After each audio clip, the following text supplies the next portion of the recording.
moments, again with the visualization yesterday. So yesterday I just left it at that. There's actually something at the end of the session to do with the visualization, but to not make it too complicated, I just left it that way. So again, just to remind ourselves of this visualization we've been doing. And as I also mentioned yesterday, you may not be comfortable to do this. You could just visualize just all the good energy in the universe around you, if you like, whatever feels most comfortable. Okay, that's up to you. And then once I've done the visualization, just quickly, we've done it more extensively yesterday. Once we're done with that, we set our motivation. Also as before, you've already done this probably in the morning, but then for the session in particular. And then we do the prayer together. Okay? And if you feel comfortable to do the prayer, let me hear it. And you don't need to do it, of course, but if you feel like you want to do it, be like the monks and nuns. Whoa, we can hear it.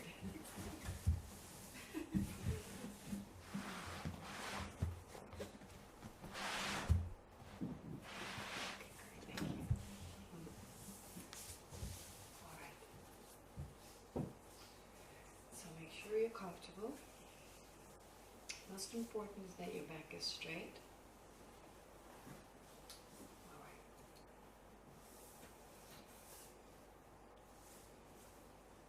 Take a few moments breathing. Just focusing on the breathing.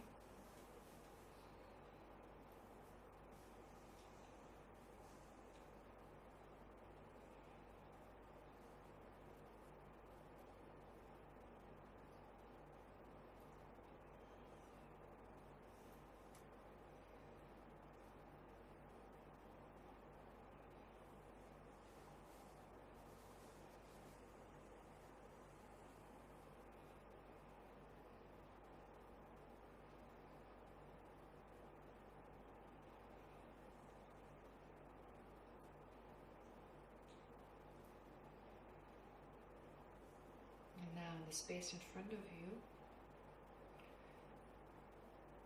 visualize Buddha Shakyamuni.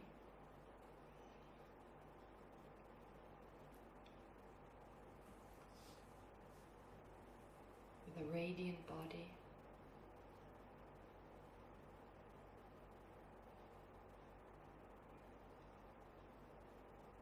sitting on a lotus,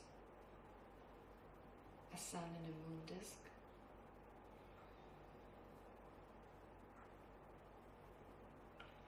Embodying wisdom and compassion.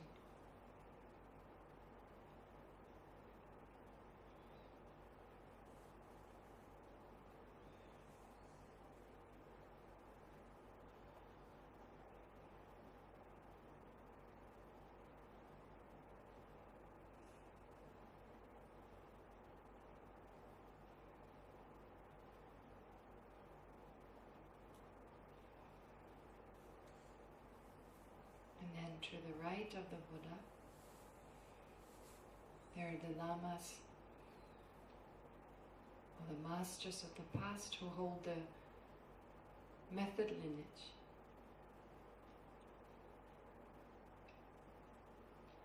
Who were particularly responsible for passing down the teachings on love, compassion, bodhicitta, and so forth.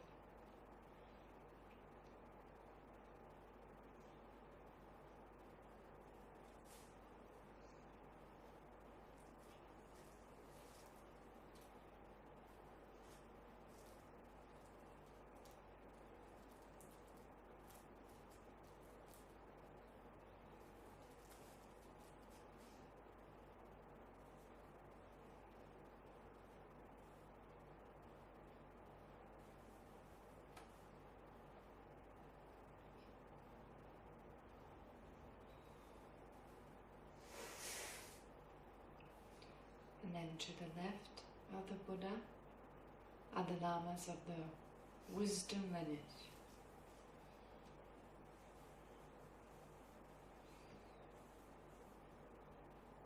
Even if you can't visualize them in all their details, just get a sense of their presence.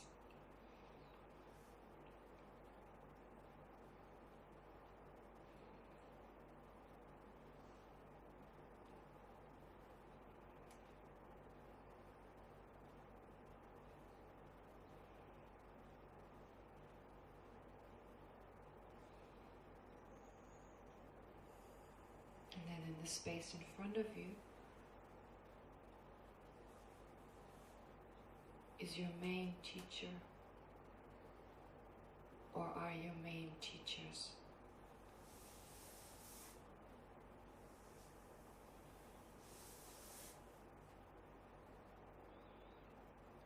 All of them being of one nature with the Buddha.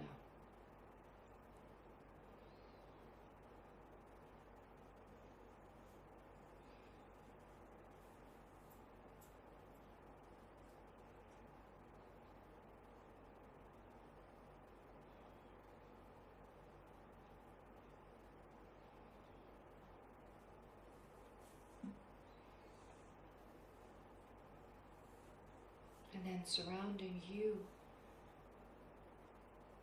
and those masters in front of you are all sentient beings.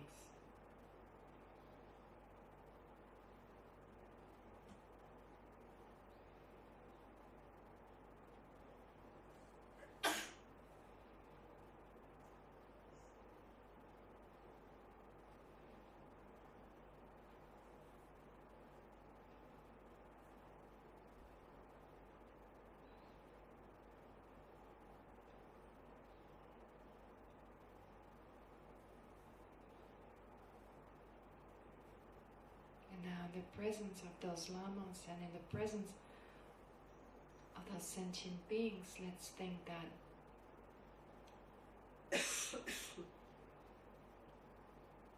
may I be able to make the greatest use of this session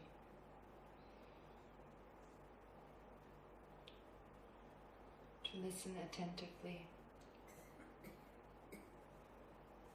with an open mind.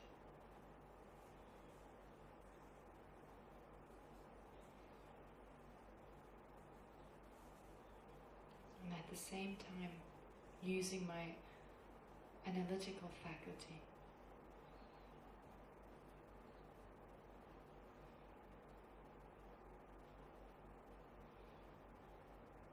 So that I learn to lessen and eventually reduce my own problems and difficulties.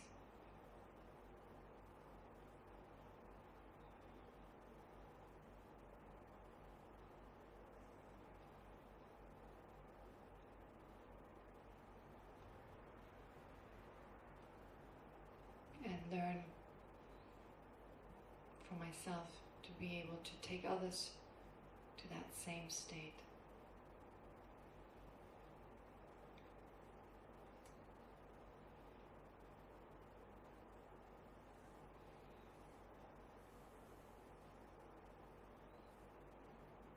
Try to really feel that from the depth of your heart.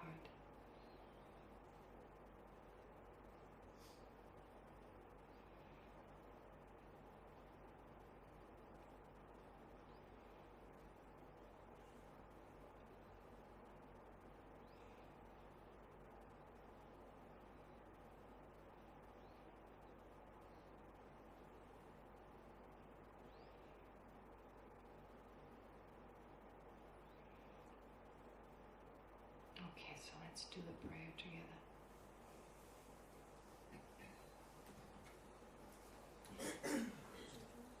Yes, so this time we do the initial prayers and do the Heart Sutra one time.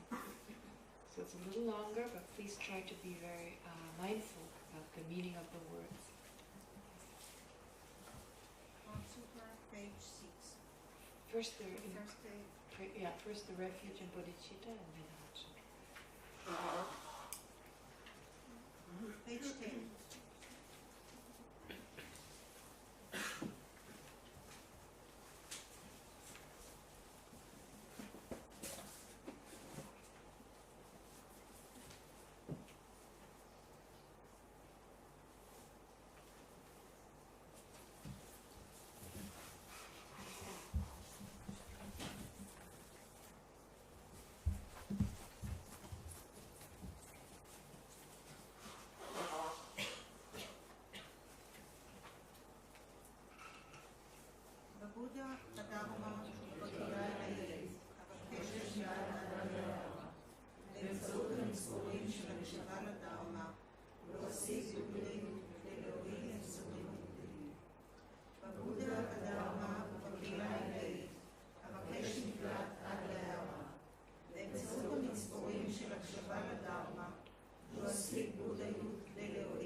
ספרת מהות החוכמה, עמוד 6. אשתחווה לשלוש האבנים היקרות הללו. כך שמעתי.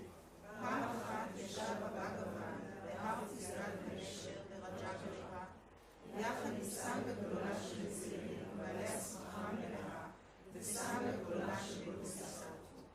ובאותה עת היה בבגוון שבוע בעיצוב מדיטטיבי של מניית התופעות הקרוי הבהרה מעמיקה. כמו כן, באותה עת התבונן הבודהיסטווה מהסטווה אריה ולקיחת רב העוצמה במעשה המעמיק של שלמות החוכמה, והתבונן אף חמשת צמצומים כאלה כרקים מעצם טבעם. ואז מכוח הבודה אמר כך שריטוטרה נכבד לבודהיסטווה מהסטווה אריה ולקיחת רב העוצמה. כיצד יתאמן אותו בן השושלת הרוצה לעסוק במעשה המעמיק של שלמות החוכמה? כשאמר זאת, השיב כך הבודהיסטווה מהסטווה אריה ולקיחת רב העוצמה לשריטוטרה הנכבד. שריטוטרה, בן השושלת או בת השושלת הרוצים לעסוק במעשה המעמיק של שלמות החוכמה, התבוננו כך. התבוננו עד תום אף בחמשת הצרפים האלה כרקים מעצם טבעם. החומר ריק, הריקות היא חומר, אין ריקות מלבד חומר, ואף אין חומר מלבד ריקות. כמו כן, תחושה, הבחנה, גורמים מורכבים ותודעה ריקים. שריטוטרה, כך כל התופעות הן ריקות, נטולות מאפיינים, לא נוצרות, לא פוסקות, נטולות זיהומים, מופרדות זיהומים, ללא התמעטות, ללא התמלאות. שריטוטרה, לפיכך לריקות אין חומר, אין תחושה, אין הבחנה, אין גורמים מורכבים, אין תודעה, אין עין, אין אוזן, אין אף, אין לשון, אין גוף, אין תודעה מנטלית. אין חומר, אין צלילים, אין ריחות, אין טעמים, אין מושגי גישוש, אין תופעות. אין מרכיבי עין, אין מרכיבי תודעה מנטלית, ועד למרכיבי התודעה המנטלית העיקרית. אין הבערות, אין הכחדת הבערות, ועד להזדקנות ומוות, ואף אין הכחדת הזדקנות ומוות. כמו כן, אין סבל, מקור, התעסקות ודרך. אין חוכמה נשגבת, אין השגה, ואף אין אי השגה. שריטוטרה, לפיכך, משום שאין השגה, מסתמכים הבודהיסטבות על שלמות החוכמה ושופטים בה. משום שבתודעתם אין מערפלים, אין בהם פחד. משרפו כללים מעבר לשגוי, ומגיעים לשלמות של החלוף מעבר לצער. כמו כן, להסתמך על שלמות החוכמה, הגיעו כל הנקודות השוכנים בשלושת הזמנים, בבריאות שלמה לחלוטין, הערה שלמה ביחד. לפיכך, מנטרת שלמות החוכמה, מנטרת הידיעה הכבירה, המנטרה שאין נעלה ממנה, המנטרה המשתווה למה שאין שווה, המנטרה המשתינה כליל שווה בכל הסבל, משום שאינה שקרית, דש היא אמיתית. מנטרת שלמות החוכמה נאמרת, תאיקה, גתה גתה, פרה גתה, פרה סמה גתה, בודי סובה. שריטוטרה, על הבודהיסטווה מהסטווה להתאמן כך בשלמות החוכמה המעמיקה. ואז יצא הבגוון מהעיצוב המדיטטיבי הזה, ונשא מילות שבח לבודהיסטווה מהסטווה אריה ולקיחת רב העוצמה. טוב מאוד, טוב מאוד, בן השושלת זה כך, בן השושלת זה כך. יש לעסוק בשלמות החוכמה המעמיקה כפי שציינת, ותדע ותתפעל סמכות בכך. משהעניק הבגוון את אמונתו כך, סמכו שריטוטרה הנכבד, הבודהיסטווה מהסטווה אריה ולקיחת רב העוצמה, הסובבים האלה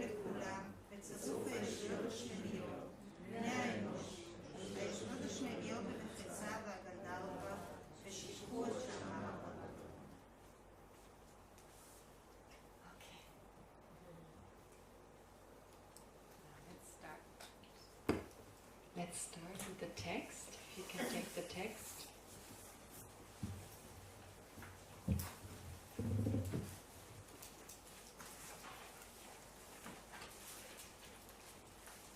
So as I said yesterday, it would be helpful if you could read it in advance. Some of it may be hard to understand, and of course you're welcome to ask any clarification you need. I would prefer to take questions more towards the end. So be patient if you have questions, if there's anything unclear, we may address it anyway. So unless you need a clarification, such that something in the text is not clear, something I've said is not clear, of course by all means ask. But if there are other questions, like, well, how does it make sense, etc., then please wait until we have question and answers. Because as I said, well, sometimes you find the answer on your own, or I've already addressed it, or address it at some later point. Okay, all right. So, and I also know, I won't read through it, but I will speak about it, so that hopefully when then later on you read it, or you've already read it, it then makes sense. So what I started this text with, I started it with something that doesn't relate to refuge in general. It's not about refuge. I'm just saying, what is the text, what is the scripture that we used in order to traditionally, like in a monastic context, so when monks and nuns study, and nowadays of course also lay people in Tibetan society, so traditionally there are two main texts. There's one text that's called the Abhisamaya Alamkara by Maitreya. So this is a text that has 8 chapters. It's written in verse. It's not very long. And so that text mentions in its first chapter, it mentions refuge, or it teaches refuge. Well, it just mentions it. And of course then there are all these explanations that other masters have given. So it's based on this text by Maitreya, Abhisamaya Alamkara. And then also you find a very extensive explanation in the Namrim Chem, or in the Namrim texts. Okay. So you're familiar with the Namrim text. Has it been translated into Hebrew? No, not yet. Okay, that's a project. But anyway, it's available in English, and all of you know English well. We're good enough definitely to be able to read it, so it's available. But then to say a little bit more of this text by Maitreya, which is a very difficult text, difficult for anyone, also Tibetans, even if they know very good Tibetan, it's a very difficult text because many of the words are not used in day-to-day language. So this text has 8 chapters, as I said, and it's basically when you take a text like the Perfection of Wisdom Sutra, the Heart Sutra, that you just recited. That is a genre of teachings, and they're called the Prajnaparamita Sutras. And those sutras, they teach explicitly emptiness. Implicitly, they teach what you need to do with emptiness, the different path consciousnesses, the different types of meditation that we generate, the different meditative consciousnesses we generate in our mental continuum to take us all the way to enlightenment. So implicitly, or as I say in a hidden way, it teaches the path, the different path consciousnesses. And it does so, as I said, by way of 8 chapters. Each chapter teaches one particular path. So it's not, of course you have more than 8 paths, but the ones that Maitreya considered to be the most important ones, as they also were described in the sutras by the Buddha, in the Prajnaparamita Sutras. So they are set forth, each one of them, in one of the chapters. And then, of course, each of those pathways described in each chapters are explained by explaining other topics, other pathways. So it becomes quite complicated. It's not as straightforward as we may expect. First chapter, this is the path I explain, this end of story. It doesn't work like that. The first chapter describes the omniscient mind of a Buddha, for instance. Okay, it's kind of like I say jokingly, it's Buddhist advertising. That's what you want to do. This is what the Mahayana in particular aims for, the omniscient mind of a Buddha. Well, this is the omniscient mind. You're interested or not, kind of like. look at it, is this something that inspires you? And that is explained by way of 10 topics, 10 different topics. When you understand those 10 different topics that I described in the first chapter, you understand the omniscient mind of a Buddha. So it's indirectly through these topics that you understand the first path that's called the omniscient mind of a Buddha. Although it's not really, it's already the result, but it's still called a path, right? It's kind of like a path that is already the result. And in a way, for us, it's inspirational to see, to be aware of what the mind can do by perceiving or by becoming aware of the mind in another person's continuum. Okay, so it's inspirational. And then the second chapter deals with another path, consciousness, and that is set forth by way of 11 topics. So you see, in each chapter you have one path. So that makes a path. So the Abhisamaya Alankara by Maitreya explains 8 paths. They're also called clear realizations. It's just another word for path. So the Abhisamaya Alankara sets forth 8 path consciousnesses by way of 70 topics, because each chapter explains a certain amount of topics, and those added up are 70.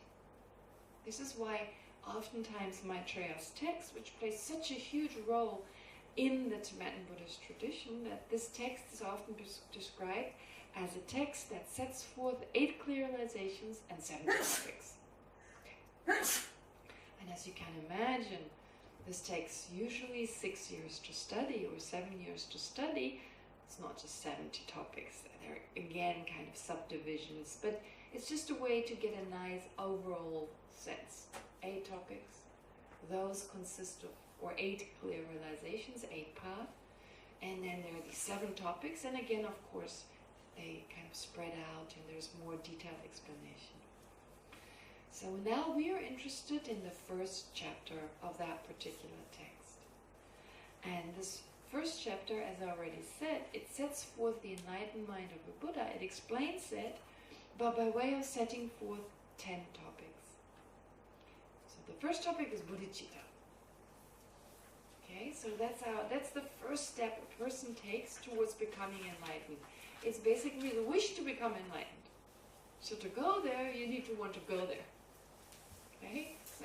So it makes so much sense on a day-to-day basis, but it makes the same sense on a spiritual basis. So you see, a lot of the things we do on a day-to-day basis, we do them in the same way when it comes to practicing the Dharma.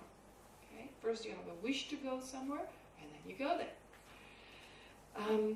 So that's the first topic. And the second topic is what are called Mahayana practice instructions. So you need the instructions, Mahayana in particular, because those are the teachings that are responsible for taking you to enlightenment. Okay? And then, after you generate it, so bodhicitta is the first level that a person generates, and that takes you to what is called the path of accumulation. And from there, then you follow the instructions, as it's usually described. Being kind and compassionate is not enough. Now you need to do a lot of work. You need to work with your own mind. Okay? And so, therefore, there's the instructions, and then the third topic is the path of preparation. You move further on. So instead of just having bodhicitta, you now move on to gain understanding of reality, of selflessness or emptiness. Then the next topic is Buddha nature. So once you've passed through these other stages, so path of accumulation, which is bodhicitta, path of preparation, then you really get to understand that you have Buddha nature. So you have a direct experience of the fact one can become a Buddha. Right now, for us, that's just a belief. That's just, we may be convinced of it, but to really understand it, we need to continue. So please be aware, anything that we believe right now is supposed to be a temporary belief. It should not remain a belief forever. We need to transform that belief into a first-hand knowledge. Otherwise, we cannot progress. So any belief, any faith, on one hand, is based on reasoning. On the other hand, it needs to be temporary. Just a temporary state until we ourselves come to understand it's possible to become a Buddha. Otherwise we cannot progress without first-hand understanding. It's like going to school and becoming a scientist. In school you learn all these scientific facts, you just take them on faith. You don't see it directly. A teacher tells you the information, you believe it. And then you become a scientist yourself, you make the experiments, you go through the reasonings until you have first-hand experience. And then you can really do things, make new research, etc. So Buddhist practice is similar. Initially you just receive the information, analyze it, does it make sense or not, but there's a belief. There's a yeah, that makes sense kind of attitude, but only temporarily. Very important. Okay, so when you reach the fourth topic here, that is explained at the fourth. After the other two topics, because at that point your mind is ready for a practitioner. Their mind is ready to understand they can really become a Buddha. Okay. And then the next one is the objects of focus. So what do you want? What is your objective? No, sorry, not the objective. What is your object of focus? What are the kind of main things you now need to focus on? That is what's explained as the sixth topic. And the next one are your objectives. What are your objectives? The objective is the great mind. The great mind refers to, or great minds, if you like. So, bodhicitta in the continuum of a Buddha. Great compassion, love, these incredibly loving attitudes that a Buddha has. That are called great minds. And then there are great cessations. So the absence of anything that you find in ordinary sentient beings' mind, the absence of those obstructions that initially existed in the continuum of the person who's now a Buddha, that initially when the person was not a Buddha, the person had in his or her continuum, but then eventually they were removed. So the cessation, the absence of those is called the great cessations. And the last of the three objectives is great understanding or great realizations. So the understanding that the Buddha has that is so useful for benefiting others. So those are called the three objectives. Now don't expect to totally understand those. Don't expect to totally retain those. Just take in whatever you can take in. It's just an introductory kind of explanation, and it needs more study of those different topics to get a deeper sense. But never mind, just for now, that's enough. And then, having explained those earlier ones, so this is basically the basis, so bodhicitta, the practice instructions, path of preparation, and so forth. Then the objective of Mahayana practice. So now the practice itself is described to be fourfold. So these are the last four of the 10 topics. Armor-like practice, engaged practice, practice of accumulation, practice of definite emergence. So a lot of the things that are described here already were already earlier on described, but just slightly differently. So the first one is the motivation. So motivation being love for others, compassion for others, bodhicitta. So bodhicitta has already been mentioned, but not in the form of being something that protects you, but more in the form of the entryway to the Mahayana. So maybe one thing that is helpful when you read these different topics that are introduced, it's a bit like when you look at an elephant that is so big. Many of you have probably heard about this ancient Indian story when you have an elephant and it's so big, this elephant, so you're trying to understand it, but it's overwhelming because it's big. So you're not big enough to be able to take in the entire elephant from the beginning. So you look at it from different angles. So you walk around it, you see the behind, you see the side, you see the front, and the more you walk around, the more you're able to take in. So the study of this is similar. When you first learn about bodhicitta, no way you can understand everything about bodhicitta. There's a limit to what you can understand in that situation. Then you move on to the next topic, a different topic. And then you move on to another topic. And you come back to bodhicitta, but you look at it from a different angle. Yeah? So in that way, you keep walking around the elephant, trying to understand What are all the different paths, all the different understandings one needs to generate to become enlightened? Because it's a lot. Our mind is very sophisticated. So you need very sophisticated explanations. So in that way you get a larger and larger sense of what is necessary. Okay? And this is already reflected in the way these 10 topics are being set forth. So Arma-like practice, again it talks about the motivation, bodhicitta, compassion, etc. Arma as in like that protects you. Your motivation protects you. Okay. Then the next one, number 8, the 8th topic is called engaged practice. So here you actively engage your mind in the practice of the 6 perfections, the 4 immeasurables, and so forth. And then the practice of accumulation, well, for that you need to accumulate merit and wisdom. Okay? You need to accumulate a lot of positive potential to be able to move on. And practice of definite emergence, well, basically, there are 8 different types of practices described. So they include also the previously described, the great objectives, etc. Anyway, so this is just to give you a brief, don't expect to understand them, but these are the first 10 topics. So I want to just take you to how we got to refuge from here. Alright, so the first of those 10 topics was bodhicitta. Right? And after bodhicitta come the practice instructions. Now we focus on those. So, practice instructions are responsible. First, if someone generates the wish to become enlightened for all sentient beings, well, how do we get there? That's the big question. And that is found in the different instructions that were given. Okay. So again, those 10 instructions, those instructions are tenfold. So basically Maitreya says, if you want to become a Buddha, you have bodhicitta, now follow the instructions that were given by the Buddha and other great masters. And these instructions are summarized into 10 topics. It's a little confusing. 10. So the 10 topics of the first chapter, and the second topic of those has again 10 subdivisions. Okay.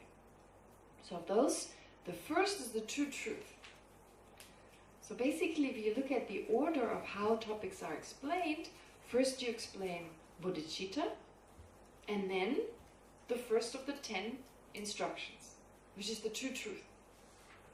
So ordinarily we're used to the Lamrim sequence, where you start with the easier one, the one you need to focus on more in the beginning. That is not the case here with these practices. The sequence is slightly different.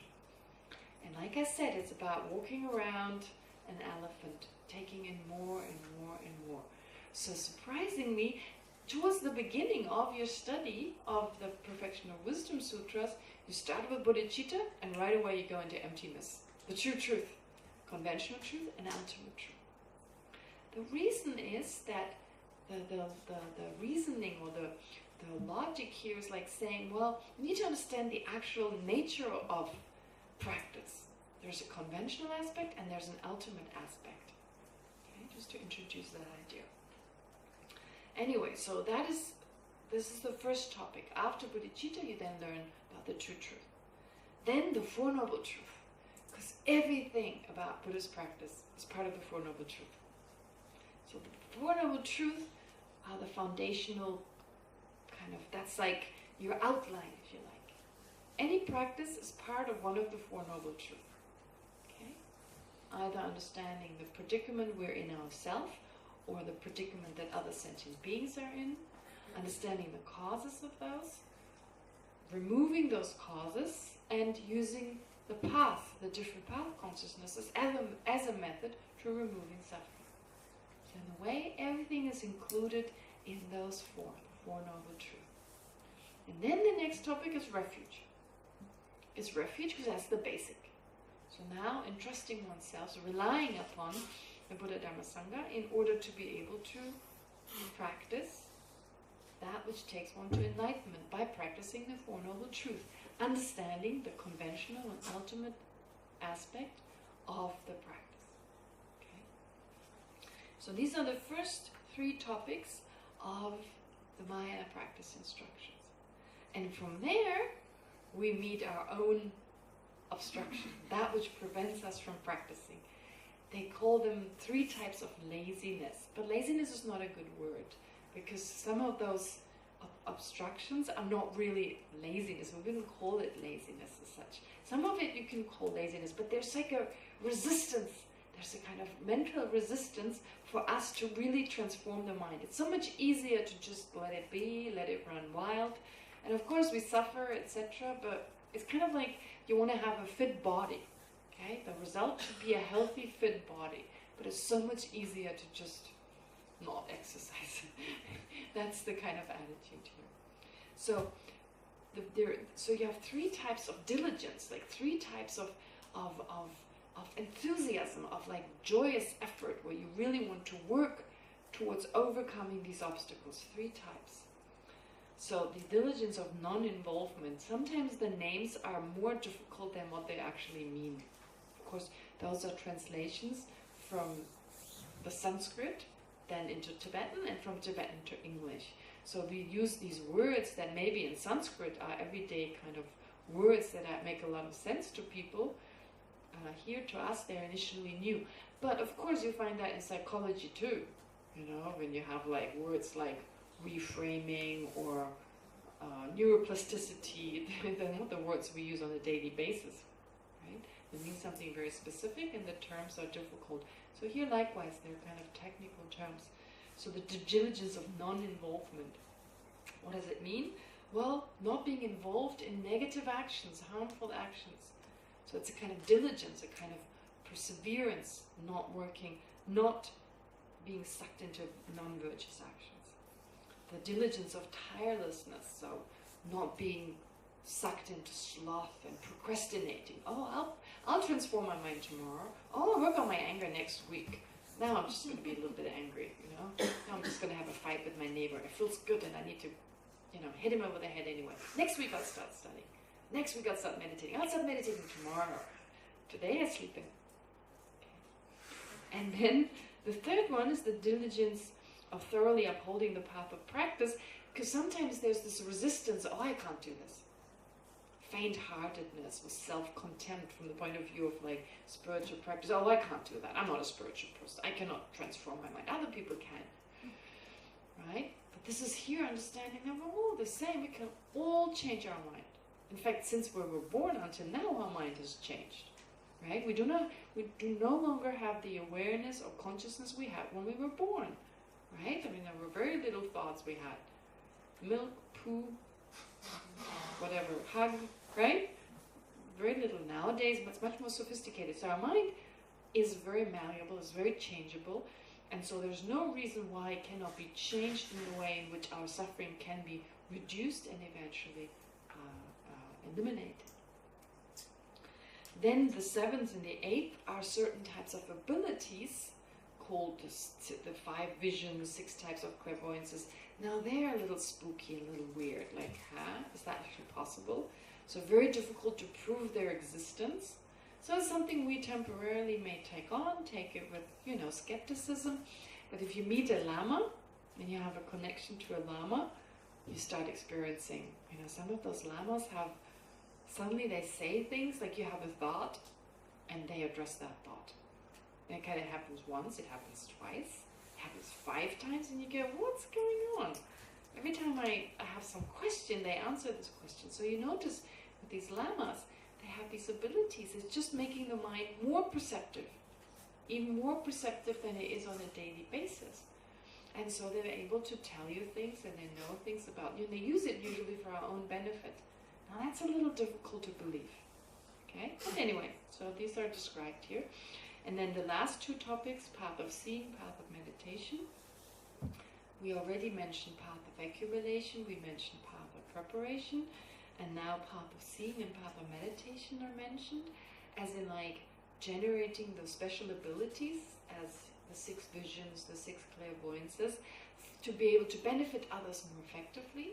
So as a person on the path, you already generate abilities that help you to help others to be of more benefit. And eventually one removes whatever obstructions there are in the mind and attains the mind of a Buddha. Okay, so these are those different topics. And from there, here you see, we did those topics before. We did bodhicitta, some years ago. We had 2 other introductory topics, so we covered those. Then we had bodhicitta, we had the 4 noble truths, and now this year we do the 3 objects of refuge as part of this program. Okay. But even if you don't have the background of the other topics, it'll be fine. It's like, I'm not going to say, oh, as you know from 2 years ago. So don't worry. It's like a topic on its own. Okay? So, 3 objects of refuge. So it is said that with regard to those 3 objects of refuge, if you really understand the 4 noble truths, then you take refuge naturally. But that's debatable. Is that really true? Right away you take refuge? Well, I guess it helps. Okay? I'd like to remind you of what I said yesterday. To rely on the 4 noble truths basically means to entrust yourself, but it means also something more. And we come to that on the next page. All right. So, what are what are called the 3 jewels? In Sanskrit, you talk about ratna. Ratna means jewel, something precious. Okay, so this is just poetic kind of language. A jewel, of course, is not literally a jewel, but it's something that was precious. It helps us to, like a jewel can help us to remove poverty, can help us to, fulfill our wishes. Well, likewise, the 3 jewels are precious in that they can remove our sufferings, our problems, and fulfill our wishes of attaining happiness, being more compassionate, etc. In Tibetan, they don't use the word jewel. It's interesting. So the English is more a translation of the Sanskrit here. So this you find in quite a few words where instead of translating the Tibetan word, you go back to the original Sanskrit and translate this. Because the word for jewel, or for the 3 jewels in Tibetan, is guncho. Guncho means rare, and chop means supreme, or excellent, or sublime. So something that is rare, and something that is excellent, right? But in English it just doesn't, it's very difficult to use that word. It's nice to go back to the original Sanskrit, so the 3 jewels is used. Now, who are the 3 jewels? The first is the Buddha.